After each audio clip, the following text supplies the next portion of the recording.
नमस्कार। आज नागपुर से सुप्रसिद्ध हृदय रोग विशेषज्ञ डॉक्टर सचिन देवारे सर हमारे साथ है। सर, आपको 20 साल का एक्सपीरियंस है। 20 साल से आप हार्ट से संबंधित रोगों को हम्म, लेकर सेवाएं प्रदान कर रहे हैं।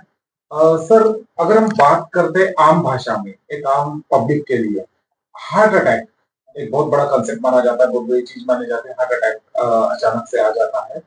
क्या होता है हार्ट अटैक? नमस्ते। मैं डॉक्टर सचिन देवारे, प्रिवेंटिव कार्डियोलॉजिस्ट। मैं पिछले 20 साल से कार्डियक फील्ड में वर्क कर रहा हूँ। 2005 से मेरा वर्किंग स्टार्ट हुआ है। मैं ईसीपी ट्रीटमेंट में 2008 से काम कर रहा हूँ और बाईपास सर्जरी भी असिस्ट करता हूँ सिंस लास्ट अराउंड 15 ईयर्स।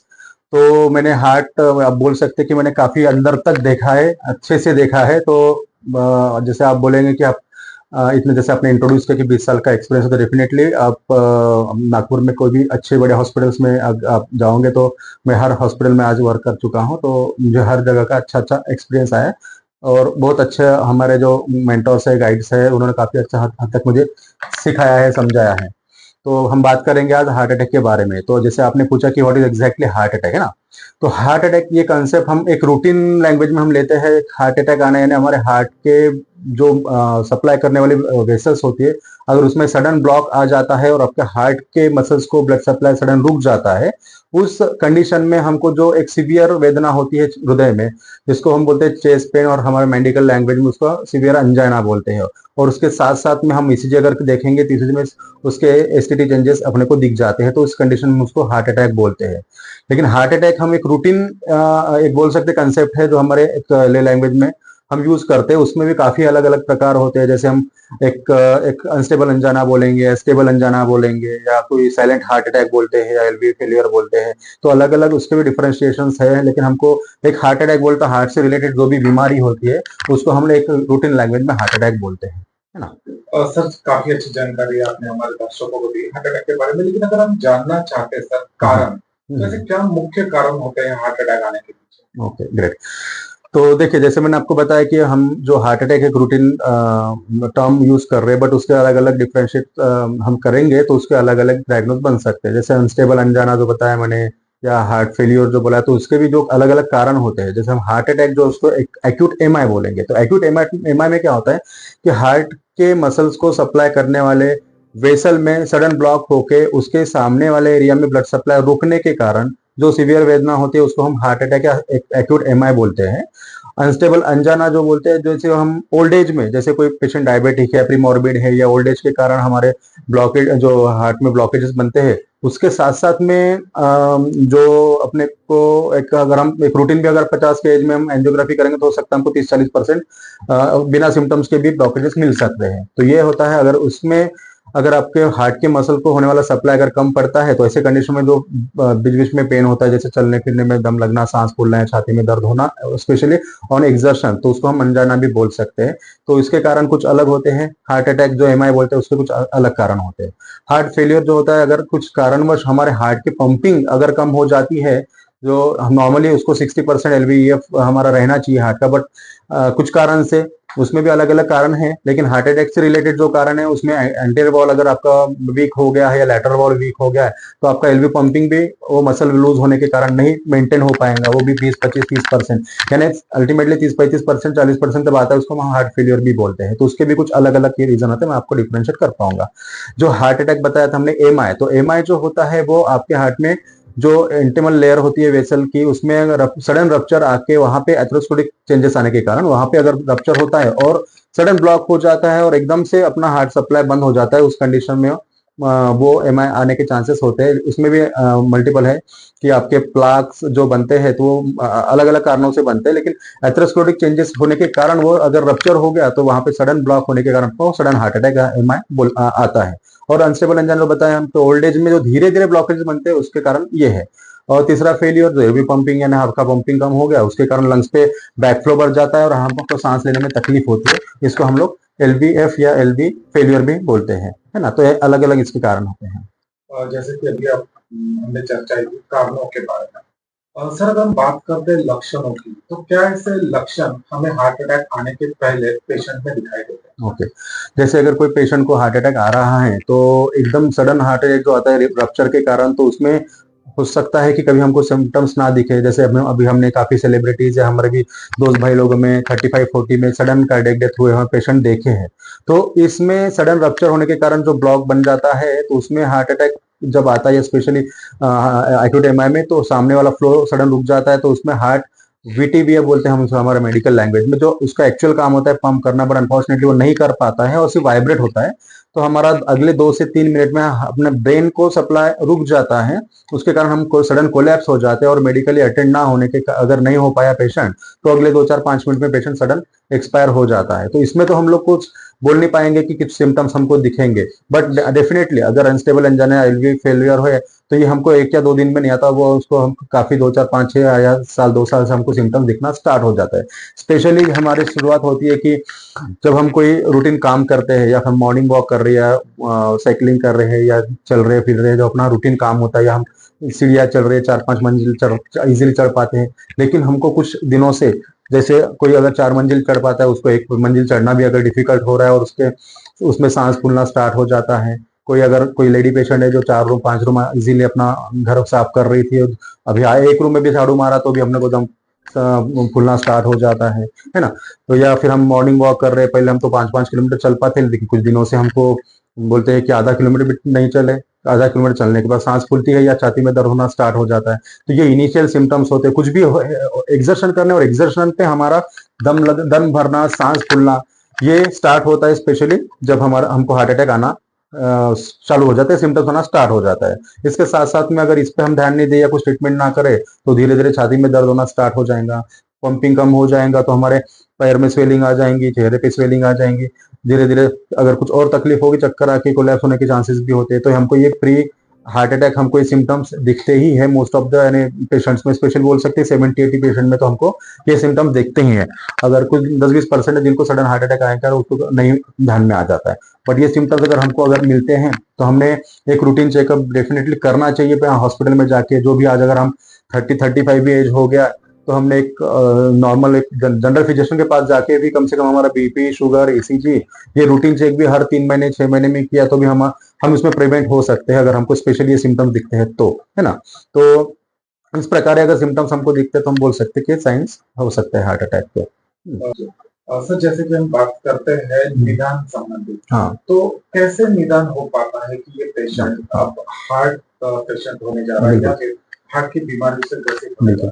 जैसे अभी मैंने बताया कि आपको ये सिम्टम्स अगर आपको दिखते हैं, जो प्राइमरी सिम्टम्स आपने पूछे, और कि दम लगना, सांस फूलना, छाती में दर्द होना, पैरों में स्वेलिंग आना, है ना, या कोई भी एक्सर्शन करने पे हमारे सिम्टम्स हमको अलाउ नहीं करते हैं एक्सर्शन करने को, तो ऐसे कंडीशन में अगर हम रूटीन चेकअप जैसे बोले ईसीजी, बीपी, शुगर, ये तो रूटीन करना ही है। इसके अलावा भी अगर हम लोग थोड़ा सा एडवांस में जाएंगे तो हम 6 महीने में एक बार हमारे टीएमटी ट्रेडमिल टेस्ट होता है रूटीन, जो हम लोग एक बहुत कोई बड़ी डायग्नोस्टिक प्रोसीजर नहीं है, उसमें अपने ईसीजी में कनेक्ट, अपने चेस्ट में ईसीजी ग्लिट्स कनेक्ट किया जाता है और हमको 10 मिनट इसे टीएमटी मशीन पे दौड़ाया जाता है। उसमें होता क्या है कि जैसे एग्जांपल आपका रूटीन हार्ट अटैक अगर 50-60 है या 70-80 है, उसमें हम दौड़ने के बाद वो डेफिनेटली कुछ परसेंट में बढ़ जाएंगे। अगर हमारा 80 रूटीन चल रहा है तो 100-150, 100-120 तक चला जाता है। तो इस कंडीशन में हमारा हार्ट का बीटिंग बढ़ने के कारण उसका डिमांड भी ऑक्सीजन का बढ़ जाता है, और वो डिमांड अगर ब्लॉकेजेस हो गया आपके वेसल में तो डिमांड फुलफिल नहीं हो पाएगा, तो आपके ईसीजी में उसके एसटीटी चेंजेस जरूर दिखते हैं। तो इसको हम लोग एक विदिन 7 to 8 मिनट्स अगर हम चेंजेस आते हैं तो हम उसको टीएमटी पॉजिटिव टेस्ट बोल सकते हैं। तो ऐसी कंडीशन में हम लोग फर्दर डायग्नोस हमने करना चाहिए हार्ट के हिसाब से। इसके बाद में सेकंड रहेगा आपका इको, अगर आपका एलवी पंपिंग कम हो गया है, एलवी डिस्फंक्शन हो गया, इसके साथ बाकी भी वॉल्वुलर और बाकी डिसीज, वो हम लोग अभी कोरोनरी में बात नहीं करेंगे, बट अगर आपके हार्ट अटैक के कारण भी अगर कुछ मसल्स वीक हुए तो वो भी आपको 2D इको में आपको ध्यान में आ जाएगा, अगर वो भी हम लोग करते हैं तो। इसके बाद में 3D वैस्कुलोग्राफी एक टेस्ट होती है जो अनफॉर्चुनेटली हमारे नागपुर में भी अवेलेबल नहीं है, तो हम लोग मुंबई से मशीन बुलाते हैं। तो स्पेशली हमारे जो भी हार्ट के वेसल्स में ब्लड सप्लाई अभी कम पड़ना है, जैसे अगर 20% भी या इवन माइक्रोवेस्कुलर डिसीज भी हो, अगर आपके वेसल्स के छोटे ब्रांचेस में भी, कोरोनरी के छोटे, वहां पे भी अगर ब्लॉकेजेस हो तो भी हमारे हार्ट के मसल्स को ब्लड सप्लाई नहीं मिलेगा। अगर ब्लड सप्लाई नहीं मिलेगा तो डेफिनेटली वो कुछ ना कुछ इन्वेस्टिगेशन में पकड़ में आएगा। तो ये जो 3D वैस्कुलोग्राफी टेस्ट होती है, जिसमें एक कार्डियक इमेज टाइप में ही बन जाता है कि जो एरिया में हार्ट के मसल्स के जो एरिया में आपका ब्लड सप्लाई कम दिख रहा है, वहां पे कितने परसेंटेज में आपका फ्लो कम है या ऑक्सीजन कम है, वो उसमें पकड़ में आ जाता है। तो अगर हम तीनों वेसल है हमारे एलईडी, राइट कॉर्नरी और सरकमफ्लेक्स, तीन वेसल में कौन से एरिया में कितने परसेंट में आपका ब्लड फ्लो कम दिख रहा है, वो भी हम वहां पे एक 3D वैस्कुलर के द्वारा हम लोग पकड़ सकते हैं। इसके बाद में अगर हम और डिटेल में जाएंगे हमारे कॉर्नर में कितने परसेंट ब्लॉकेजेस है या नहीं है, तो उसके लिए हम लोग आज बोलेंगे कि सबसे बेस्ट टेस्ट है सिटी एंजियोग्राफी। इसमें प्लस पॉइंट ये है कि हमको कोई भी सिटी एंजियो के लिए जाके एडमिट नहीं होना पड़ता कोई हॉस्पिटल में। एक वो भी 7-8 हजार या 10,000 रुपया सेंटर टू सेंटर डिफर करता है, बट एक 8 से 10,000 रुपए में अपना सिटी एंजियो हो जाता है। हमको हमारे हार्ट में कोई भी वेसल्स में कितने परसेंटेज ब्लॉकेजेस है वो हमको सिटी एंजियो में दिख जाता है। अगर आप सिम्टोमेटिक है या आपको लगता है कि आपने फ्यूचर में आपको एंजियोप्लास्टी या बाईपास की जरूरत पड़ेगी और आप मेंटली उसके लिए प्रीपेड है, तो better way go with conventional angiography जो हमारे हॉस्पिटल में होती है।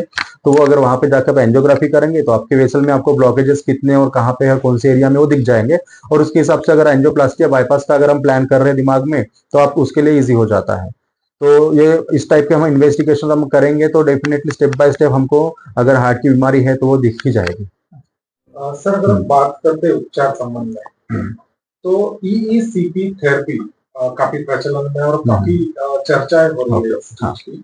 तो ये क्या थेरेपी है और किस प्रकार का ये उपचार पद्धति? ओके, तो ठीक है, चलो मैं आपको बताऊंगा। पहले ईसीपी के पहले मैं आपको बताऊंगा एंजियोप्लास्टी और बाईपास एग्जैक्टली क्या होता है ना।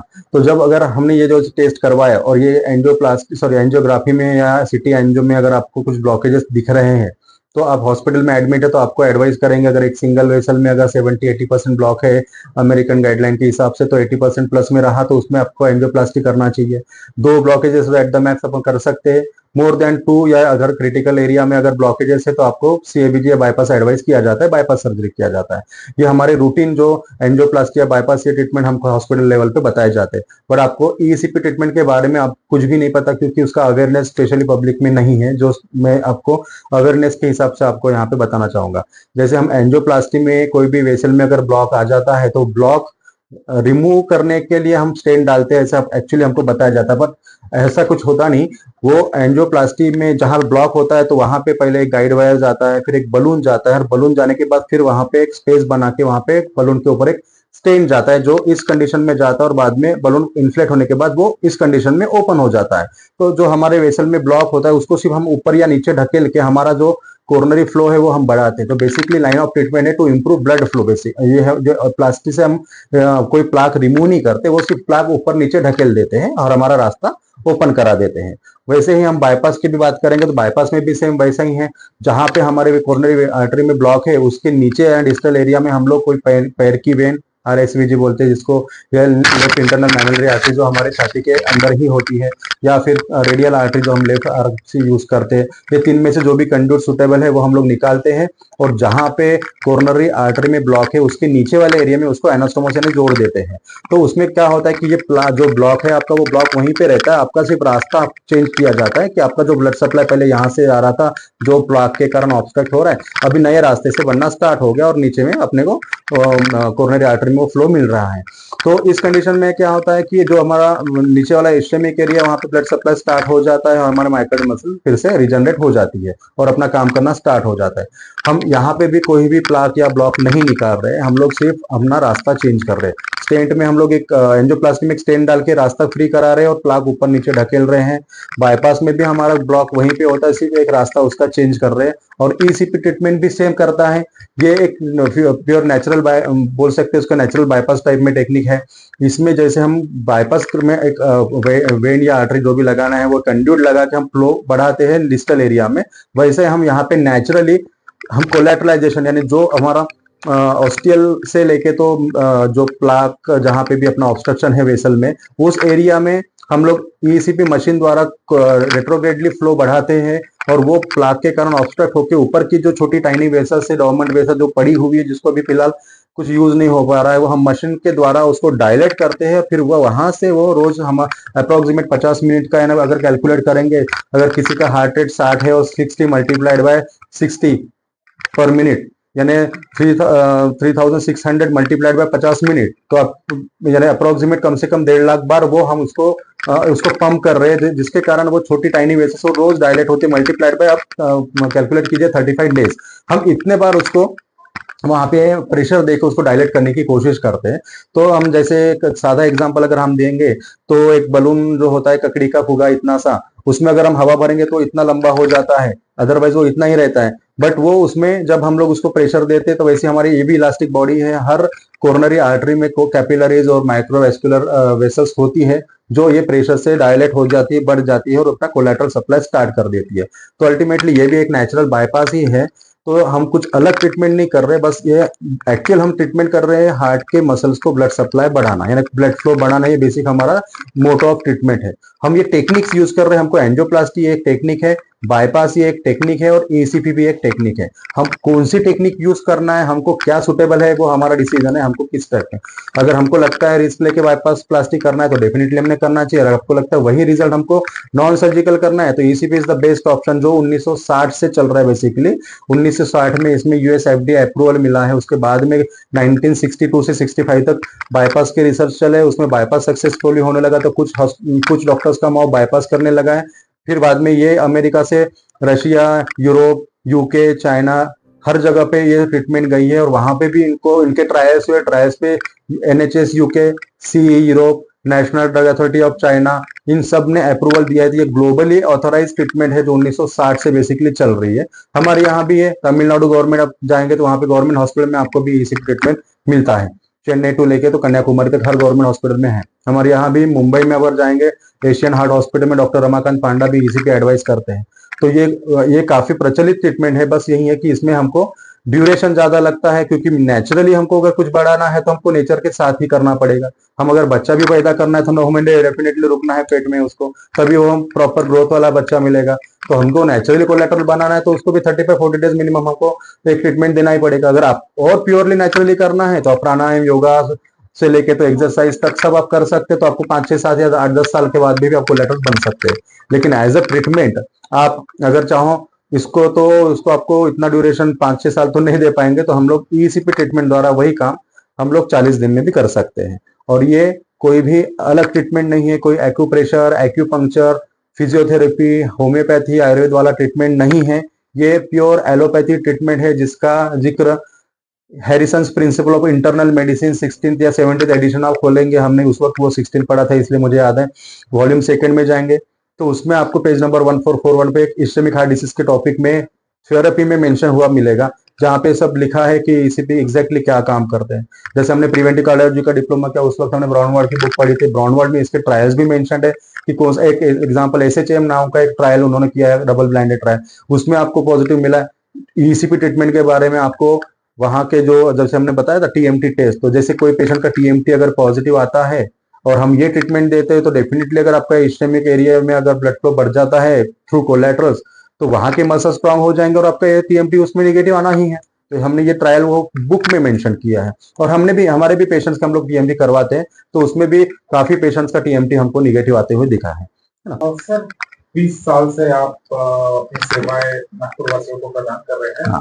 सर अगर हम बात करते हैं ऐसे में मुद्दा ECP and heart care centre, तो किस प्रकार से उन्नत सेवाओं से लैस है मुद्दा ECP and heart care centre? जो मैं आप बोलेंगे जैसे अपने की Mugdha ECP heart care centre में ऐसा अलग से क्या है, तो डेफिनेटली मैं बोलूंगा कि हमारे जो मशीन या हम जो भी ट्रीटमेंट्स यहाँ पे आपको अलाउ करते हैं, ट्रीटमेंट प्रोवाइड करते हैं, तो ये अपने नागपुर की आज की तारीख में सबसे एडवांस्ड मशीन होने के कारण हमको जो रिजल्ट ओरिएंटेड ट्रीटमेंट मिलना चाहिए वो हमको यहाँ पे मिलता ही है। 99.9% हमारे ट्रीटमेंट पेशेंट सेटिस्फाइड होके जाते हैं। कोई किसी को भी हमारे ट्रीटमेंट की कंप्लेंट नहीं है, क्योंकि हमारा जो मशीन है वो ही एकदम एडवांस होने का। जैसे अगर आप बोलेंगे तो आज आईफोन के जमाने में अगर हम क्वार्टरी पैड वाला अगर मोबाइल यूज करेंगे तो हम आउटडेटेड हो जाएंगे। वैसे ही अगर 20-20 साल पुरानी कुछ मशीनें लगे हमारे यहाँ, अगर वो हम लोग आज उस पर हम ट्रीटमेंट करेंगे तो आपका रिजल्ट 19-20 होना ही है।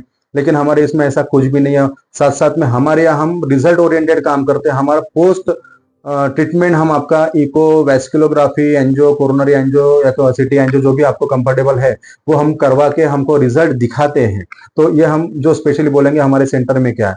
और जो हमारी एसीटी आर्टर क्लियरेंस थेरेपी हम जो देते हैं वो भी हम डॉक्टर लैनी डिकोस्टा जो हमारे सबसे सीनियर है, वो हमारे मेंटोर है स्पेशली एसीटी ट्रीटमेंट के लिए, और डॉक्टर सीबिया वो मेंटोर है हमारे ईसीपी ट्रीटमेंट। तो ये दोनों जो सीनियर मोस्ट बोलेंगे जिन्होंने ये ट्रीटमेंट हमारे इंडिया में लाया है, दोनों एलोपैथी ट्रीटमेंट ही है डेफिनेटली। बस हमारा यहाँ जो इंट्रोड्यूस जिन्होंने किया है उनके वो हमारे, तो हम उनको फॉलो करते हैं, उनको रेगुलरली हम कॉन्फ्रेंस अटेंड करते हैं, हम उनका रेगुलरली उनके वर्कशॉप अटेंड करते हैं और वहां पे नॉलेज गेन करते हैं। तो हमारे जैसे कोई बोलते हैं कि एसिडी से किडनी पे कुछ टाइम, हमारे यहाँ तो वो बताता है हम 95% में कभी हमने कोई किसी का क्रिएटिनिन बढ़ती होने, उल्टा हमारा क्रिएटिनिन कम होते हुए देखा है। तो हमारे कुछ भी हमारे साइड इफेक्ट नहीं है कोई पेशेंट्स को, ना ईसीपी का कुछ आज तक हमने देखा है साइड इफेक्ट, किसी को रिजल्ट नहीं आया या कुछ तकलीफ बढ़ी है, या एसिटी में ऐसा कुछ नहीं दिखा है। हमारा मेन काम होता है कोलेटरल्स बढ़ाना, वो हमको बढ़ाते हैं, और आपका फ्लो बढ़ गया तो हम दिखाते हैं।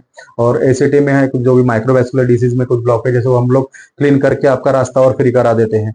तो ये दोनों तरीके से हम जब ट्रीटमेंट करते हैं तो ये हमारा रिजल्ट बहुत अच्छा आता है। तो हम ये स्पेशली इस पे और जल्दी ही हम ओजोन थेरेपी भी इंट्रोड्यूस करने वाले हैं। अभी कुछ ही दिनों में हमारा मनीषनगर ब्रांच और अमरावती ब्रांच दोनों एक्टिव होने वाले हैं। कुछ एक महीने में अपने हो जाएंगे, और यहाँ पे भी अपने एक मशीन अगले हफ्ते ही लगने वाली है। तो हमारे यहाँ कम से कम अभी आज अगले 2 महीने में हमारे पास 4 से 5 एसीपी मशीन लग जाएंगी, और अगले हमारा टारगेट है कि अगले 2 साल में हम हर डिस्ट्रिक्ट में Mugdha ACP heart care centre का एक सेंटर जरूर बने, क्योंकि काफी हम अमरावती, अकोला, बुल्ढाना और अभी हमको यहाँ से लेके रायपुर से लेकर तो नीचे मुंबई और पुणे से लेकर राहुरी, अहमदनगर तक के भी कॉल्स आए हैं ट्रीटमेंट के बारे में। तो सबको ये थोड़ा सा यहाँ पे 35-40 डेज का ट्रीटमेंट इजी नहीं होता। तो हम ये सोच रहे हैं कि कम से कम हमारे विदर्भा में तो भी हम लोग, या एमपी बॉर्डर पे छिंदवाड़ा हम हो क्या है, सिवनी हो क्या है, तो हमारे किसी के साथ कोलेब्रेशन चल रहे हैं, तो वहां का मॉब वहीं पे आके ट्रीटमेंट ले तो उनको भी इजी हो जाए। तो हम